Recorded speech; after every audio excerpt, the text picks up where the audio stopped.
Greetings, fellow mathematicians.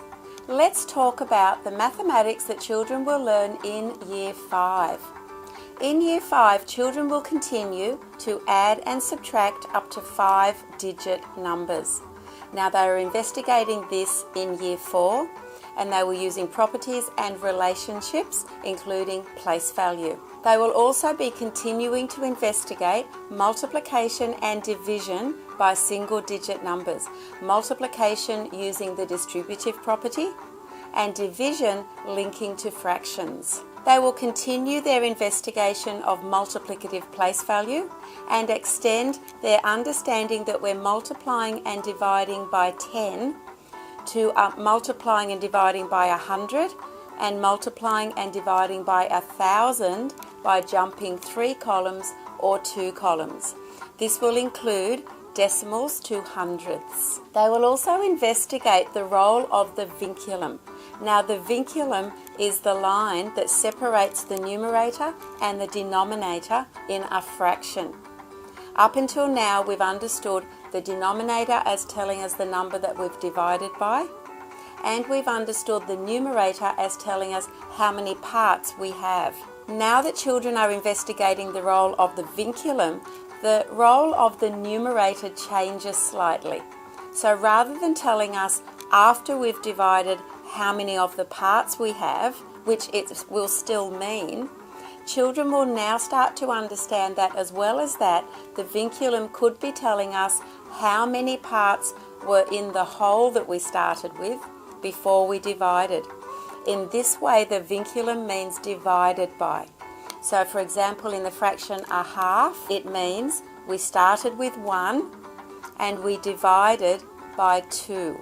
In the fraction 2/3, we started with 2 and we divided by 3. That's exactly the same as saying we divided something by 3 and we have 2 of the parts. Both fractions equal 2/3. This is how children are going to develop deep understanding of fractions. Children will also be investigating angles using a protractor. Now, they've already been investigating angles using angle testers, and they've tested angles that were right angles, halves and 1 1/2 right angles, 1/3, 2/3, 1 1/3, 1 2/3, and a straight line, or 2 right angles, using their angle testers. Now they're being introduced to protractors, and they're going to use their protractors to measure angles in degrees. But because we don't just want them to be investigating, drawing and measuring angles for no good reason, we're also going to get them to investigate the angle and side properties of 2-dimensional shapes. They will actually be able to draw a 2-dimensional shape now using their protractor to get the angles correct and using their ruler to get the sides correct. They'll be able to construct regular and irregular shapes. They will also be able to enlarge their shapes, keeping the angle properties the same, but changing the lengths in proportion of the sides, in proportion to create a similar shape, and explain that the properties of the shape, the angle and side properties of the shape, haven't changed when we enlarge it. They will also be investigating rotational symmetry. So this means that, for example, if we have an equilateral triangle, if we rotate it, it looks like it's back in its original position 3 times while we rotate it once. So it has an order of rotational symmetry of 3. Children will also be investigating measuring in kilometres. Now, taking them out of the school, letting them perhaps use a map with a scale to then work out how far they think they would walk along a particular road to get to a kilometre, and then actually taking them out with trundle wheels to see how close they were. If you can take them somewhere that's up on a high hill or something like that, or somewhere clear where they can actually see something that's a kilometre in the distance, this will help them to develop deep understanding of how far a kilometre is. They're going to convert between kilometres and metres meters and centimeters, centimeters and millimeters, using multiplicative place value, and they're going to have a little bit of an investigation of the imperial system of measurement, comparing it to the metric system, so they have an understanding of why we changed from imperial to metric, and also a little bit of an understanding of the imperial system, because of course there are still some countries in the world that have sort of got their feet in both camps, the USA and England for one. They're also going to time duration using a stopwatch, and they're going to calculate duration using the start time and the finish time.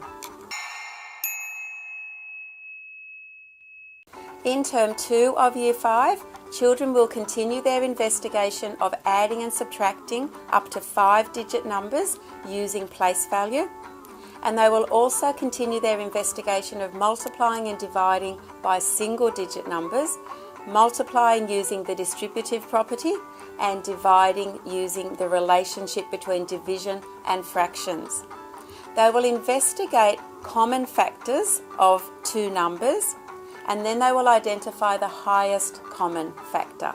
They will then use this understanding to simplify division calculations. So for example, if I've got 64 divided by 4, I could simplify that calculation by dividing 64 by 2 and dividing 4 by 2. Then I'd have 32 divided by 2, a much simpler calculation. Children will also continue their investigation of division. This time, instead of recording their remainder as a remainder, as they have been up until now, they are now going to divide their remainder by what they're dividing by to create a fraction. Now this is using their understanding that they developed in Term 1 of the meaning of the vinculum.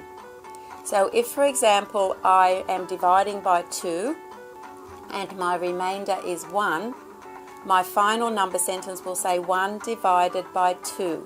Now if I've got 1 and I divide it by 2, I'm going to get a half. So 1 divided by 2 is a half. So this side of the number sentence says 1 divided by 2. This side of the number sentence says a half. Now I know that the equal sign means equality. So I have 1 on both sides of the equation, and I have 2 on both sides of the equation. So the division must mean what the vinculum means. So the vinculum must make the fraction say 1 divided by 2. They'll also be looking at it from a fraction point of view, so that it'll be a half of 1, and of course a half of 1 is a half.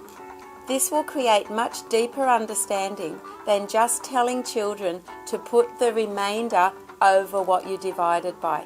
I've seen children do this, and when I've said, "Have you created a fraction?" they say no. Children will also be investigating hectares and square kilometres. Now, when we've been investigating the metric system in previous years, we've started with our metre. We've multiplied by 10 to get a decametre. We've multiplied by 10 to get a hectometre or a hectometre. And then we multiplied by 10 to get a kilometre.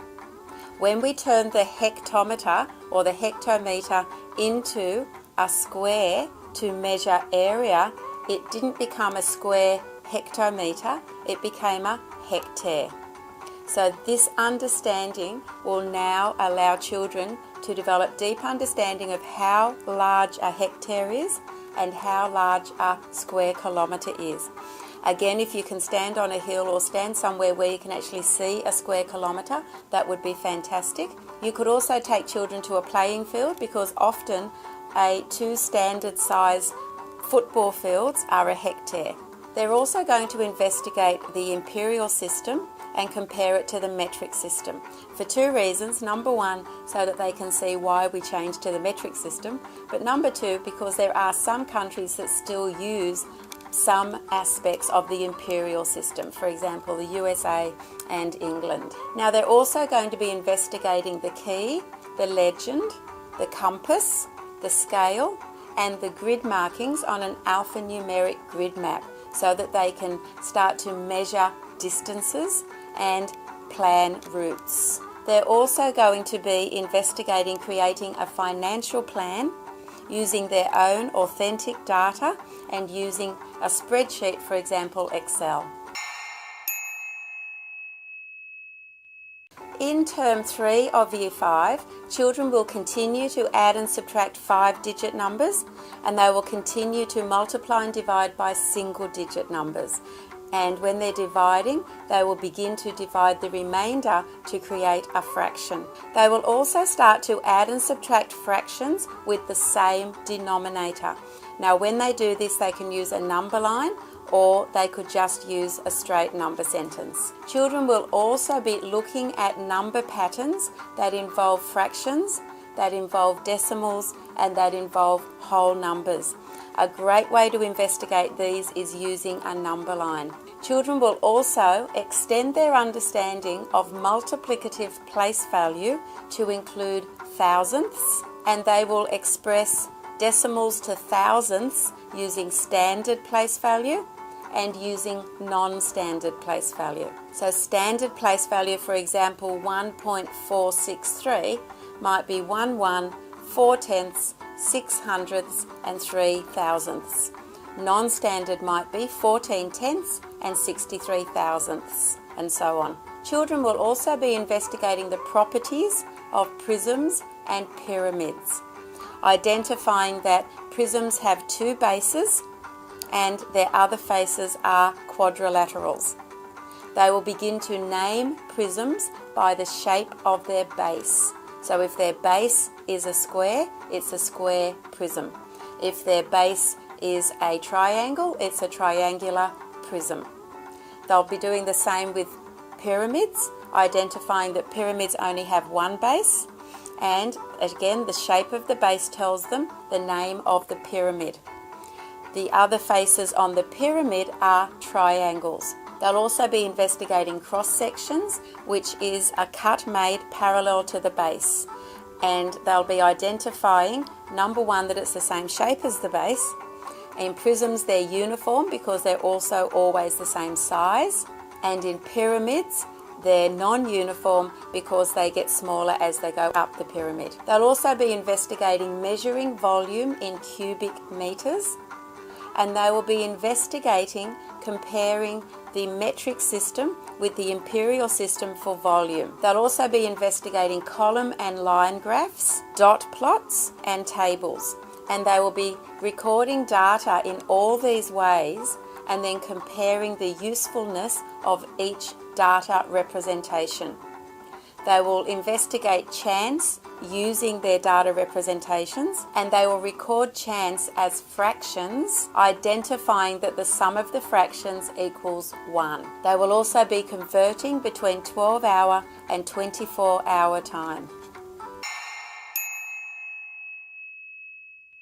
In Term 4 of Year 5, children will continue to add and subtract 5-digit numbers, and they will also continue to multiply and divide by single-digit numbers, dividing the remainder to create a fraction. They will also begin to multiply 2-digit numbers by 2-digit numbers. Now, doing this, they'll continue to use the distributive property. And as they use the distributive property, they could set it out in what's called the area model. Using the distributive property to multiply 2-digit numbers by 2-digit numbers allows the children to develop deep understanding of just how big their product becomes. Exposure to the algorithm is also in this term, but the focus needs to remain on the distributive property. The reason for this is that as adults, children are going to have even more technology than we have now to allow them to calculate. Now, an algorithm is just a procedure to calculate. They're not going to use it as adults. So focusing on just an algorithm instead of focusing on that deep understanding of how big a product am I expecting to get, so that when they do use their technology, they know whether their technology is right or whether they've entered their information wrong. They're also going to be investigating divisibility tests. Now, a divisibility test is a test that you can take on a number to work out, is it divisible by 2, is it divisible by 3, by 4, by 5, by 6, by 8 and by 9, and also by 10. There's no simple divisibility test for 7 because 7's a prime number, I guess. So children are going to investigate the divisibility tests to understand why numbers are divisible by different numbers, so that they're actually building neural pathways and not just trying to remember which numbers are divisible by what other numbers. They're also going to be drawing the prisms and pyramids, and they're also going to be constructing nets. They're then going to put the nets together in different ways to determine whether the way they've put the net back together will actually construct the prism or the pyramid. They're going to investigate mass in metric tons, or sometimes we say tons, and they're going to use multiplicative place value to convert between tons and kilograms and grams, because now they understand metric place value to thousandths. They can do this. They're also going to compare the metric and imperial systems, and they're going to also investigate gross mass and net mass. So gross mass includes the packaging and net mass is just the product. So this is the mathematics that children will learn in Year 5.